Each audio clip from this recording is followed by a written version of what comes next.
La idea de que solamente algunos pueden hacer cosas extraordinarias o, o fuera de lo normal. Estoy hablando de seguidores de Cristo.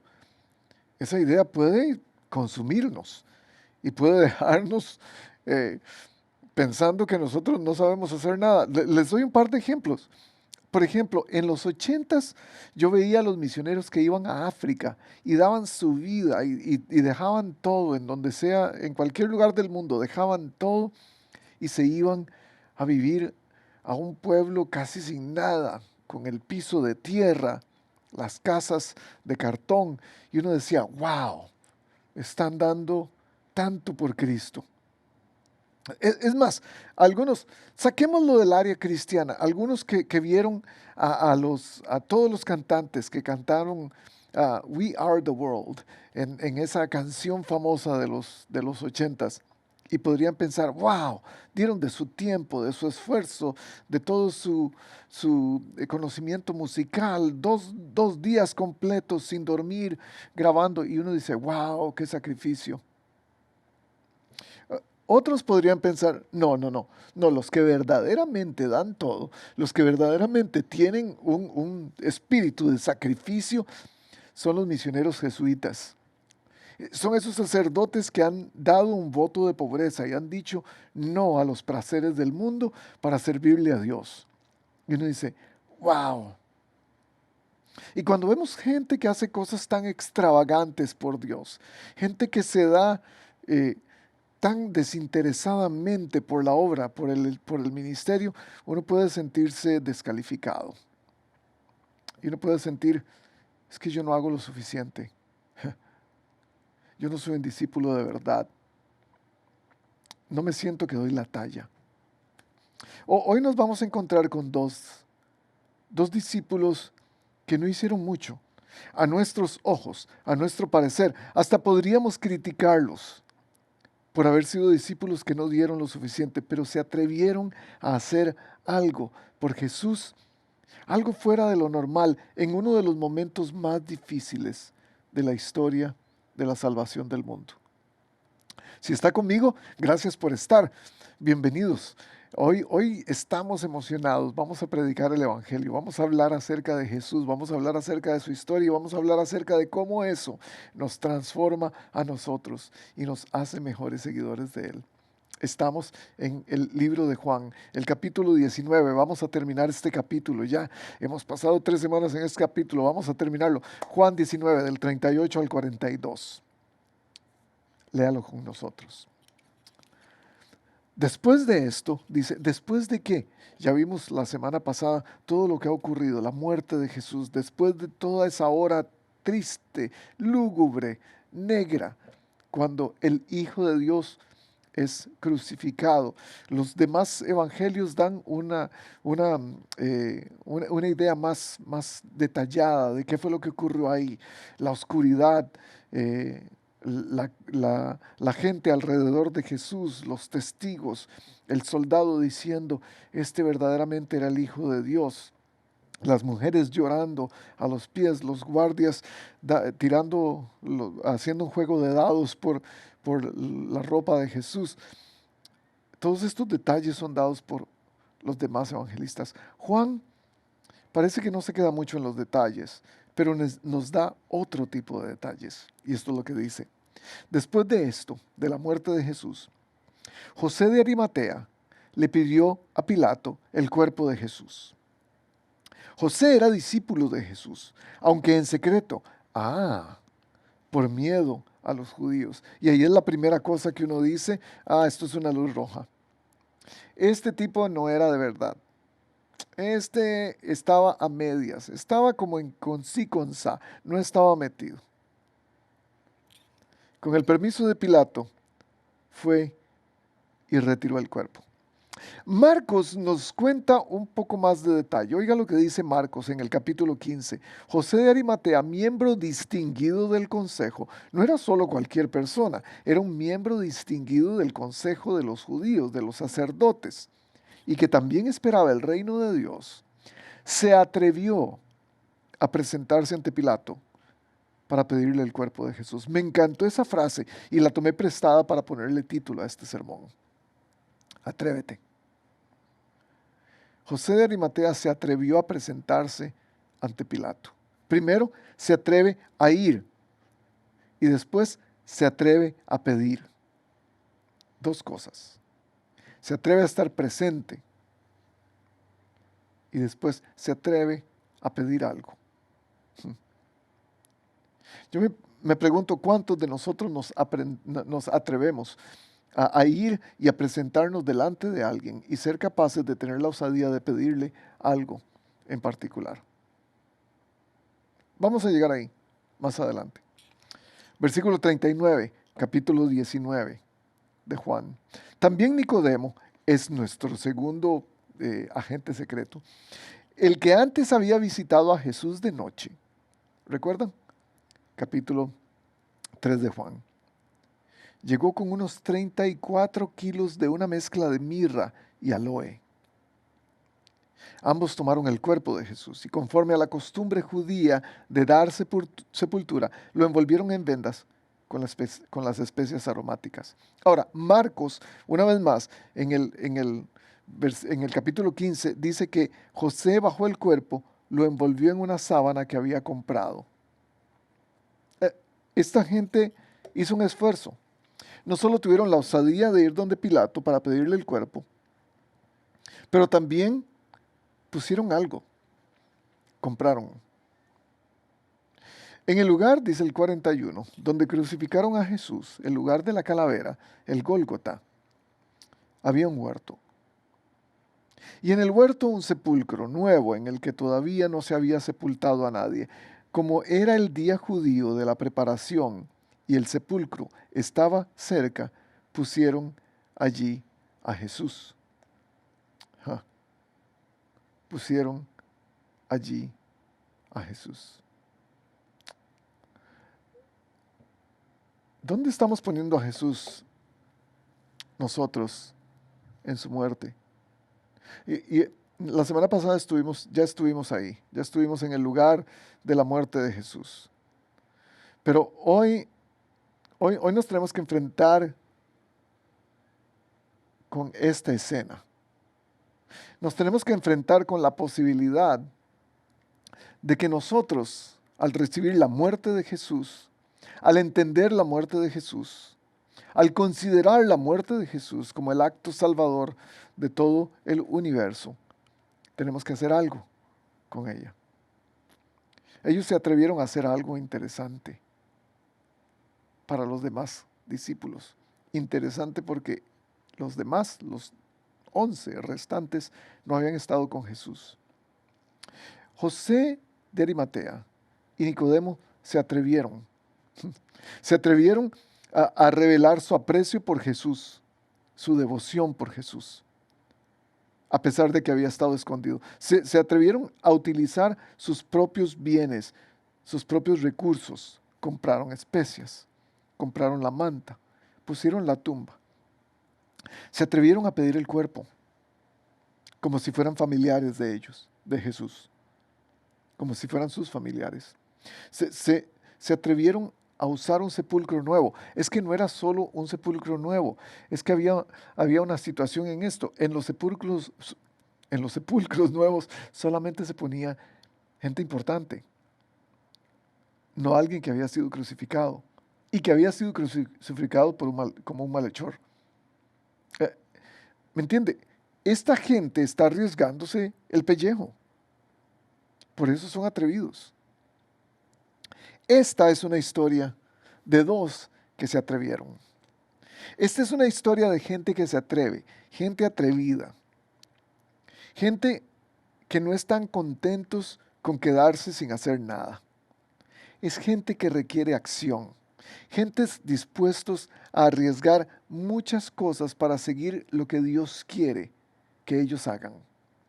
Es gente dispuesta a seguir el llamado de Dios a cualquier precio, creerle a Dios a pesar de las dudas que tenían, a pesar de todo el tiempo que habían tenido estando en secreto.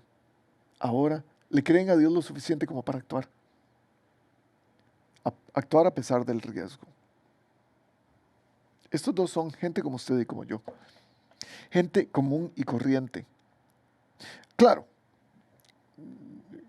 José de Arimatea tenía un lugar alto, Nicodemo posiblemente también, pero nosotros tenemos posiciones en diferentes lugares, gente que nos conoce, tenemos influencia en diferentes lugares. Hay una característica que identifica a esta gente y que nos podría identificar a nosotros. Es que fueron atrevidos. Y estoy usando el término atrevidos en la mejor manera posible, en la manera más saludable posible. Es el reto que nos va a dar esta historia, la historia de José de Arimatea y la historia de Nicodemo. Atrévete a vivir por Dios, atrévete a cambiar el mundo, aunque tome un riesgo. Atrévete a cambiar la historia de alguien, porque estás haciendo algo con Jesús. Atrévete a ser discípulo de Jesús. Y vamos a comenzar entonces con esto. Atrévete. ¿A qué nos tenemos que atrever hoy? La primera cosa para que nos tenemos que atrever es a enfrentar tus temores, a enfrentar nuestros temores. ¿De qué se trata eso? Todos tenemos miedo, todos tenemos algo que nos atemoriza en el mundo. Lo que una y otra vez la Biblia le recuerda a los grandes protagonistas de ella es no tengan miedo. Hay historias de historias de historias, donde Dios se aparece, donde Dios habla, donde Dios manda un profeta y lo primero que dice es no tengan miedo, no tengan temor. Ahora, una frase así no es para gente que ya logró vencer el miedo. Es para gente que tiene miedo. Es para los que lo experimentan constantemente. Y tal vez usted es uno de ellos. Y esta es la cosa con los temores. Vamos a tener que enfrentarlos para poder sobrepasarlos. Hay alguien detrás de esta cámara que hoy se acercó con miedo. Usted tiene algún tipo de miedo. Voy a ponerlo en diferentes categorías, si podemos decirlo. Algunos detrás de la cámara tienen miedo a hacer lo que Dios los está llamando a hacer, porque no están seguros, porque no saben si es lo correcto, porque no saben si es el tiempo, porque parece que Dios está ausente, porque Dios me dijo que Él quería que yo hiciera algo, pero parece que Dios no está presente en todo eso. Lo interesante de la historia de estos dos hombres es que Jesús ya no está presente, solo su cuerpo. Jesús acaba de morir, su presencia no está entre ellos y a pesar de ello, fueron a hacer lo que Dios los mandó a hacer. Y es que lo que Dios dice a veces no tiene sentido para nosotros no tiene sentido, para Él sí. Y es ahí cuando obedecemos. Pero nos da miedo obedecer y tal vez parecer tontos o estar haciendo cosas que no tienen mucho sentido. Otra cosa que nos da miedo es a tener esperanza, a seguir adelante, a luchar. Estos dos vieron el cuerpo de Jesús allí. Vamos a ver más adelante. Dos seguidores que en el camino a Emaús ya habían perdido toda esperanza. José y Nicodemo pudieron ser dos de estos, que hubieran dicho, ya no hay esperanza. Y la muerte se llevó a Jesús. Tal vez tú no tienes esperanza detrás de la cámara porque ya has fracasado antes, porque has tenido muchos traspieses en la vida, porque has esperado tanto por ese deseo pero no se ha cumplido, porque has hecho esa oración tantas veces pero Dios no te la ha concedido, porque ya no quieres pedir y pedir y pedir sin recibir respuesta y has perdido la esperanza y has perdido el anhelo. Y seguir adelante ya no es ni siquiera una opción y te da miedo. Te da miedo hacerlo, porque quizás te vas a encontrar con la pared de nuevo, que te va a decir no, porque no tienes seguridad de que todo va a estar bien. Algunos tenemos miedo a perder, a fracasar de nuevo, a no lograr lo que nos propusimos, porque alguien nos dijo en el pasado que no íbamos a ser capaces, porque la historia y la realidad en la que estamos viviendo nos dice que no tenemos nada para ganar. Porque alguna vez le pusimos todo el esfuerzo y nada pasó. Porque alguna vez sentimos que a pesar de todo el esfuerzo que pusimos, nadie nos tomó en cuenta para llegar ahí. Tenemos miedo a sentirnos solos en la iglesia, en la vida, en la familia, en la sociedad, en el trabajo. Y nos da miedo perder. nos da miedo fracasar. ¿A qué le tienes miedo? Todos venimos con temores a Jesús. ¿A qué es lo que más le tienes miedo? Algunos le temen a la muerte. Algunos le temen a la vida, que es peor que temerle a la muerte. ¿A qué le tienes miedo? Porque esta historia lo que nos está diciendo es que tenemos que atrevernos a sobrepasar estos temores, a enfrentarlos, a verlos de frente, atrevidamente, y entrar a lo que eso signifique.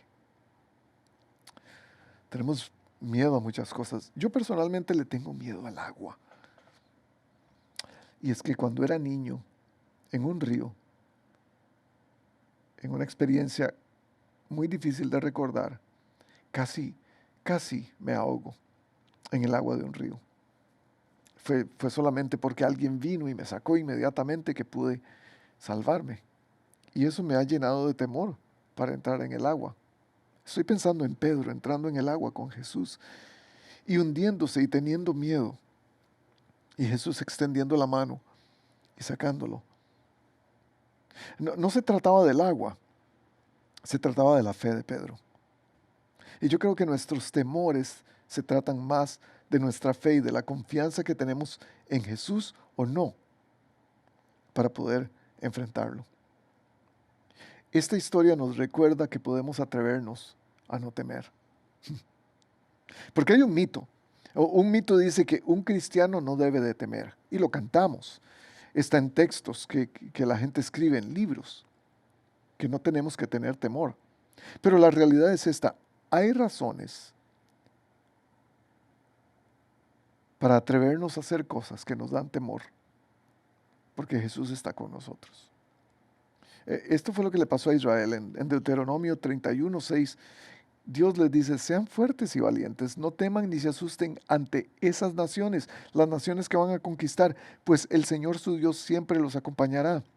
Nunca los dejará ni los abandonará. El temor es una emoción, el atrevimiento es una acción. Ahora, Nicodemo y José de Arimatea se están atreviendo a confiar en Dios a pesar del miedo que les provoca lo que están haciendo. Esto es lo que nos invita a hacer esta historia. Atreverse es hacer algo audaz, de manera audaz o valiente. Eso es atreverse. Juan, el mismo Juan, que escribe este evangelio, en Apocalipsis se atreve a ver a Dios de frente. La Biblia siempre ha dicho que ver a Dios directamente, o los judíos pensaban que ver a Dios directamente era motivo de muerte directamente.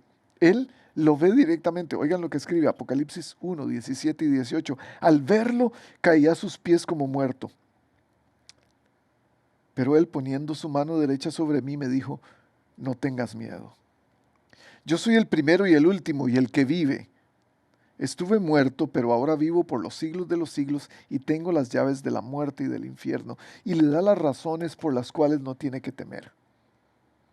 Yo tengo toda esta autoridad y te estoy tocando y te estoy diciendo que no tengas miedo. Esa es la razón por la que no debes temer. Ahora, con este mito de que los cristianos no tenemos que ser débiles o que no tenemos que tener temor nunca, tengo que decirle algo. Quiero dar una advertencia para los que creen estar fuertes. Una advertencia para los fuertes, para los fortachones, para los musculosos espiritualmente. Déjenme decirles algo. Nunca somos tan fuertes como creemos ser.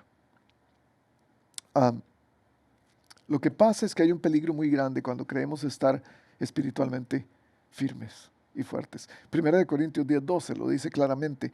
Por lo tanto, si alguien piensa que está firme, tenga cuidado de no caer. La caída es más dura cuando uno cree que está firme, porque no está esperando caer.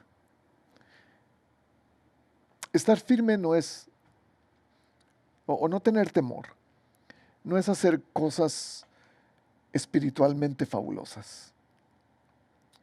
Ese es un mito también que está dentro de nuestra tradición cristiana. La gente que hace cosas increíbles son los que no tienen temor de nada. La transformación espiritual del cristiano es mucho más, o se trata mucho más que solamente hacer cosas valientes. Comenzar bien o estar haciendo las cosas bien no es una garantía de un final feliz. A veces pensamos que los discípulos que comienzan bien son los que terminan bien, pero no necesariamente.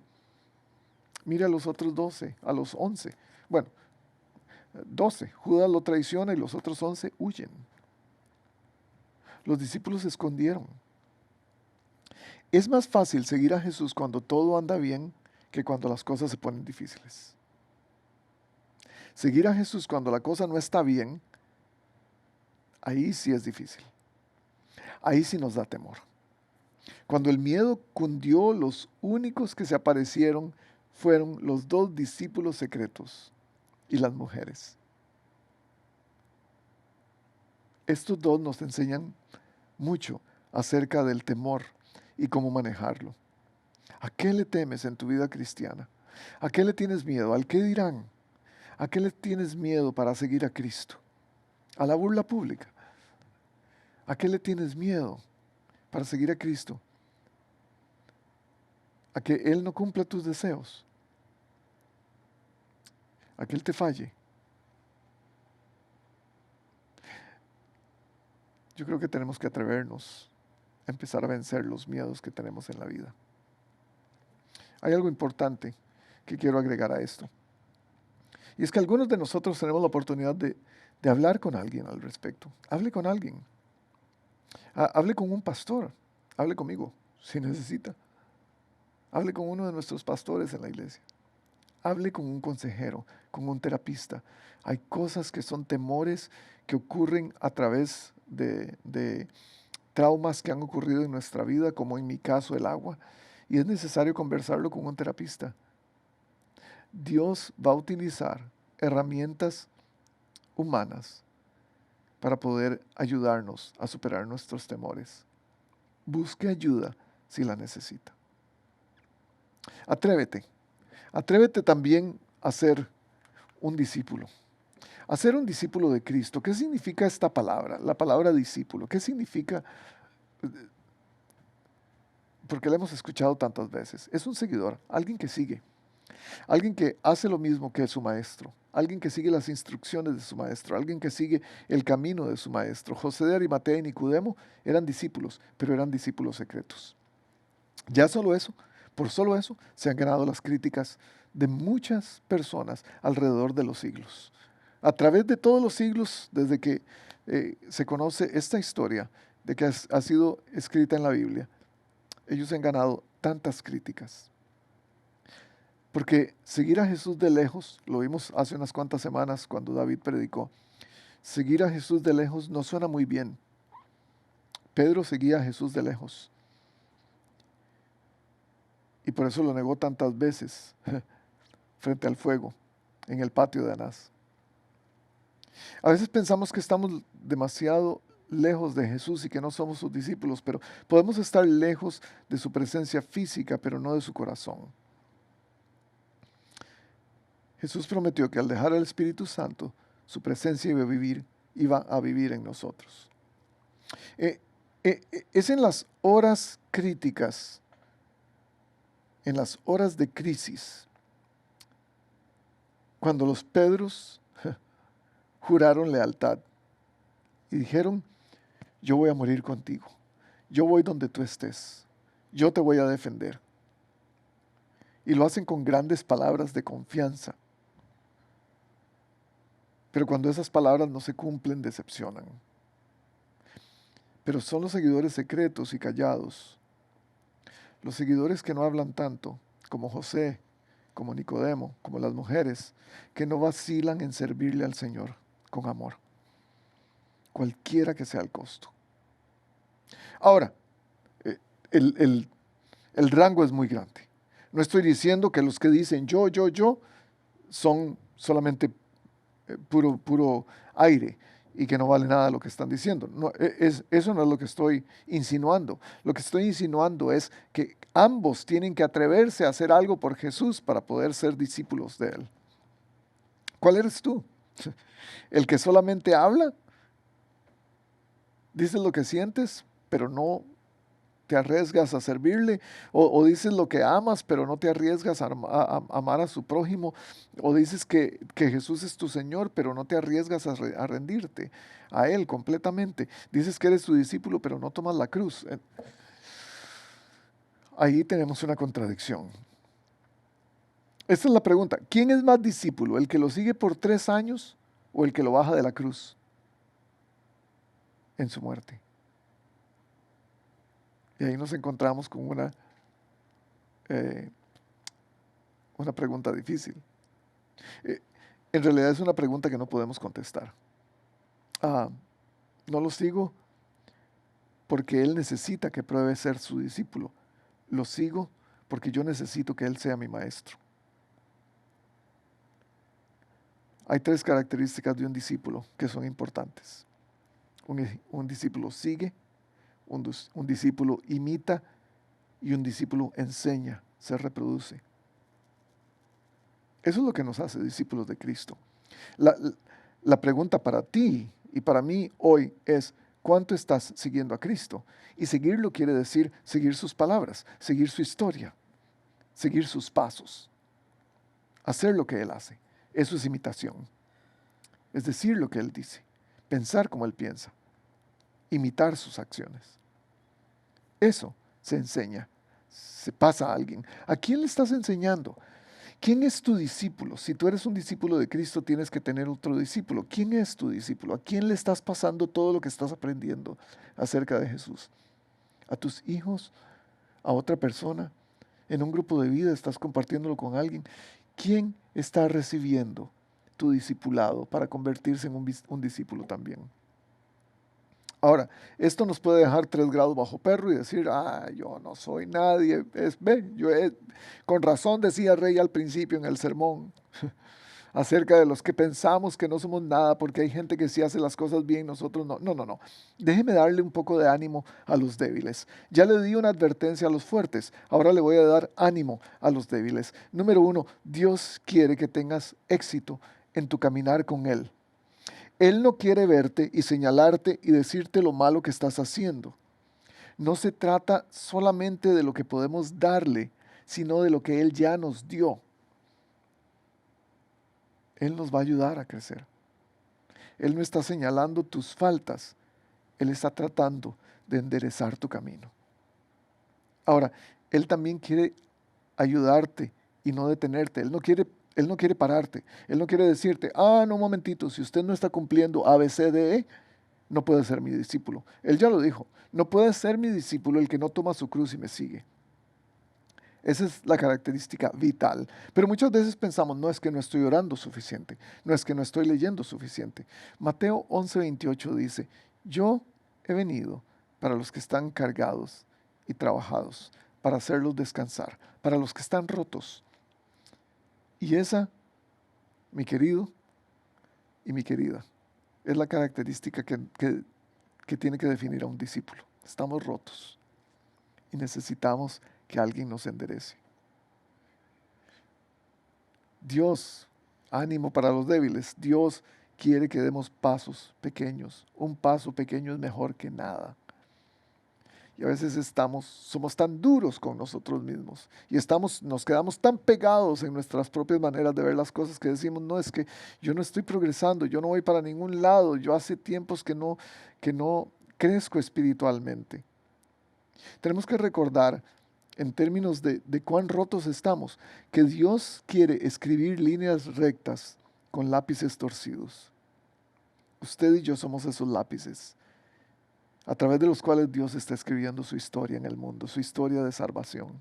Juan 19:38 dice que José era un discípulo gallina, un discípulo secreto.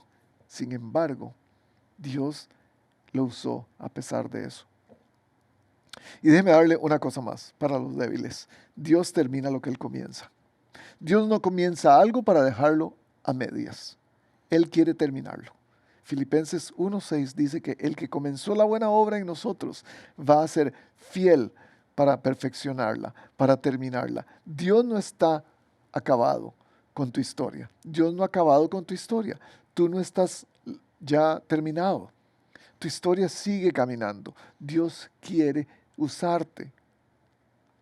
Los débiles tienen un lugar en el discipulado.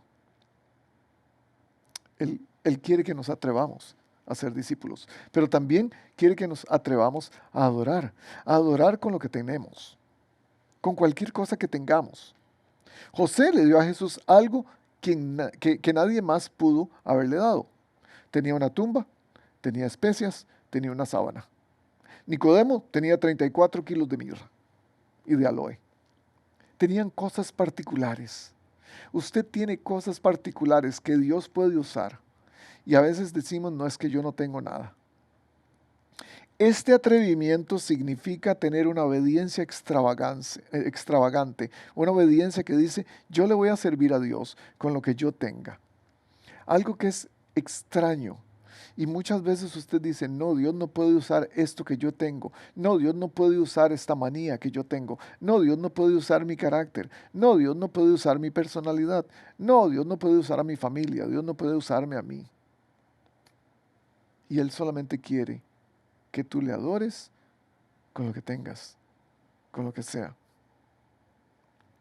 ¿Qué hace de tu adoración extravagante? ¿Qué la hace única? Piensa en esa cosa que tú has dicho, no, Dios no podría nunca usar esto en mí.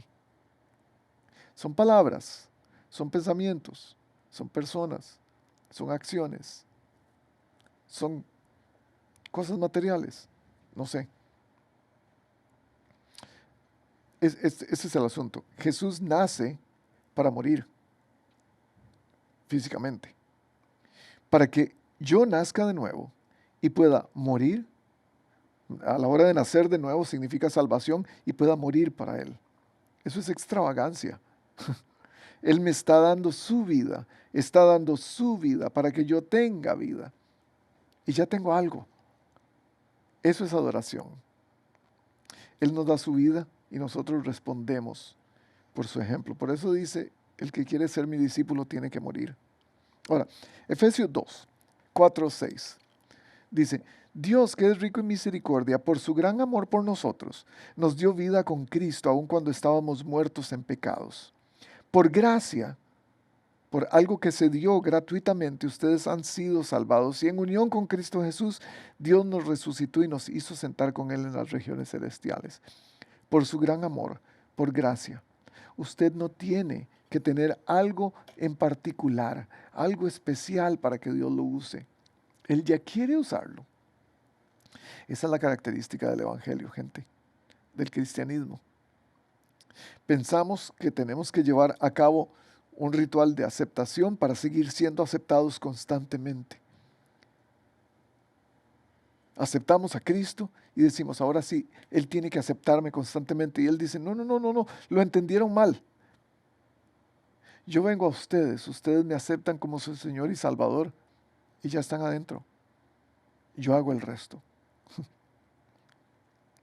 Atrévete a cargar tu cruz para adorarle, a dejar tu orgullo, a darle tu devoción, a darle tus tesoros, tu tiempo y tus talentos. Eso es algo que repetimos mucho y que usted va a escuchar mucho en esta congregación. Dar nuestro tiempo, dar nuestro horario, nuestra disponibilidad, dar nuestros tesoros, las cosas que evaluamos mucho, que le ponemos valor en nuestra vida, y también dar nuestros talentos, lo que sabemos hacer, aquellas cosas que somos capacitados para hacer frecuentemente. Dios quiere usar lo que tengas. En la historia de Israel saliendo de Egipto, con Moisés siendo el gran libertador, Dios le dice a Moisés, porque él está una y otra vez diciendo, es que yo no puedo, es que yo no sé si voy a poder ir. ¿Qué tal si usas a otro? Yo no sé hablar, yo no sé. Y Dios le dice, bueno, ¿qué tienes en la mano? Y lo único que tenía en la mano era una vara. Dios usa esa vara para ayudar a Israel a salir de la esclavitud en Egipto y usar a Moisés como la persona principal, como el caudillo que ayudó a esta gente a salir. Hay buenas noticias para discípulos secretos. Hay muy buenas noticias. Si usted cree que hasta hoy usted ha sido un discípulo secreto, si usted cree que su fe no ha sido muy pública, que digamos, usted no ha sido muy vocal con su fe, déjeme darle buenas noticias. La primera que tengo que decirle es que nada es muy poco para marcar la diferencia. Nada es muy poco para marcar la diferencia. La diferencia se la hace. José y Nicodemo dieron lo que tenían. Marcaron la diferencia con lo que tenían. Y con lo que tenían me estoy refiriendo con la disposición de su tiempo, de sus talentos y sus tesoros. Le dieron un funeral honorable a Jesús. Le dieron una sábana. Le dieron especias. ¿Tú qué tienes? A veces piensas que no tienes mucho. ¿Qué tienes? Y como a Moisés, quizás Dios te está preguntando hoy, ¿qué tienes en la mano? ¿Qué tienes disponible para mí? Jesús tenía su vida y la dio. Eso es lo que Él quiere que imitemos. Pero con ella viene todo lo demás. ¿Qué tienes? Un rastrillo, una computadora, una olla. ¿Qué tienes en la mano? ¿Qué es lo que Dios te ha dado? ¿Qué has pensado hasta hoy que es muy poco y te ha hecho sentir un discípulo de segunda clase? Dios quiere usarlo para su gloria. Para algunos es ignorancia, para otros es sus estudios universitarios. No sé qué es para usted. Ah, Yo lo animo a que haga un test de dones espirituales para entender cuál es el propósito que Dios, a través del cual Dios me quiere usar en este mundo. Porque el propósito en la vida es lo que nos da significado. Y ese significado solamente se encuentra sirviendo. Es allí donde vamos a encontrar cómo podemos ser discípulos efectivos en el mundo. Si quieren un don de dones espirituales, solo escríbame. rasofeifa@norcoschurch.com y con mucho gusto vamos a hacerlo. O llame al teléfono de la iglesia, escriba un texto al teléfono de la iglesia. Estamos en disponibilidad total para poder ayudarle a encontrar el propósito de su vida. Pero si no hay nada que sea muy poco para marcar la diferencia en la vida de otros, para marcar la diferencia en el mundo, también nunca es muy tarde para seguir a Jesús. Y algunos pensamos, es demasiado tarde. Yo soy un caso perdido. ¿Y cuántos de nosotros hemos llegado a ese punto? En algún momento de la vida decimos, yo soy un caso perdido. Yo soy inútil para Dios. Yo no puedo ser discípulo de Él. Yo no puedo atreverme a hacerlo. Jesús te dice, sí, sí puedes atreverte, porque yo lo hice. Yo me arriesgué a amar. Tú puedes hacerlo también. Nunca es tarde para seguir a Jesús. Estos dos no tenían idea de que Jesús se iba a levantar en 2 días, en 3 días. No tenían ni la menor idea, pero le sirvieron de todas maneras. Estos dos discípulos gallinas fueron personas importantes en la historia de Jesús, a pesar de lo que sabían o de lo que no sabían. No era muy tarde. Hubieran podido decir, no, Jesús ya está muerto, ¿para qué hacer nada? Y al contrario, hicieron algo, tomaron una decisión, dieron el primer paso. Tú no eres un fracaso, no eres un fracasado. Hoy es el día para hacer a Jesús tu Señor y decirle, yo quiero servirte, yo quiero hacer algo. Si no es tarde para mí, ¿qué voy a hacer? ¿Qué puedo hacer? ¿A quién iremos? Dijo Pedro, si solo tú tienes palabras de vida eterna. Pero esto va a depender de la relación con Dios que tengas y también de la situación en la que estás. Lo que nos pide hacer como resultado de esa relación es obediencia en cada situación. Es solamente ser obediente. Primero tomar tu cruz y seguirle. Es negarte a ti mismo. Decir, hoy yo muero a mis deseos. Yo quiero que sean los deseos de Dios, no los míos. Y eso se llama creerle a Dios, confiar en Dios. Eso, en pocas palabras, de hecho, en una palabra muy corta, se llama fe.